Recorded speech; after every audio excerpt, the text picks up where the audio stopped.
Welcome to வஹி TV world YouTube channel. நெதன்யாகுவை கொலை செய்ய சதி செய்த குற்றத்தில் வயதான இஸ்ரேலிய பெண் ஒருவர் கைது.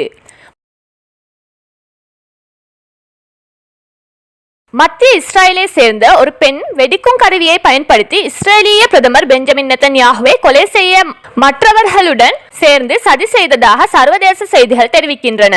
இஸ்ரேலிய பாதுகாப்பு நிறுவனமான ஷின் பெட்டால் 2 வாரங்களுக்கு முன்பு அப்பெண் கைது செய்யப்பட்டார். பின்னர் அரசு நிறுவனங்கள் மற்றும் பிரதமரை அணுகுவதை தடுக்கும் நிபந்தனைகளின் கீழ் விடுவிக்கப்பட்டார். இன்று அவர் மீது குற்றம் செய்ய சதி செய்ததாகவும் பயங்கரவாத செயலை செய்ய சதி செய்ததாகவும் முறையாக குற்றம் சாட்டப்படும் என எதிர்பார்க்கப்படுகிறது.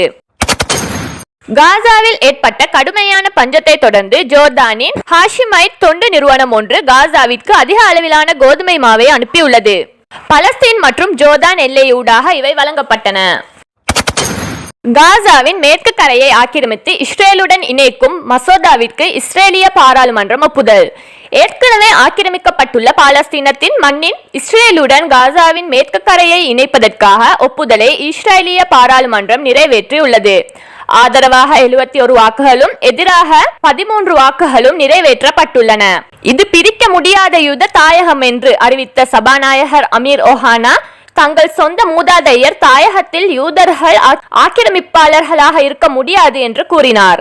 பாலஸ்தீன இராணுவ ஆக்கிரமிப்பை நிரந்தரமாக நிலைநிறுத்தவும் பாலஸ்தீன அரசு உருவாகும் எந்த ஒரு சாத்தியத்தையும் தடுக்கவும் இஸ்ரேலிய தரப்பு முன்னெடுத்து வரும் நகர்வுகளே இதுவாகும். யெமனின் முக்கிய தளங்களை குண்டு வீசி அழிக்க இஸ்ரேல் தயாராகிறது என தகவல் வெளியாகியுள்ளன. மேலும் இது போன்ற பரபரப்பான செய்திகளுடன் விரைவில் சந்திப்போம். உங்கள் ஆதரவு எங்களுக்கு முக்கியம்.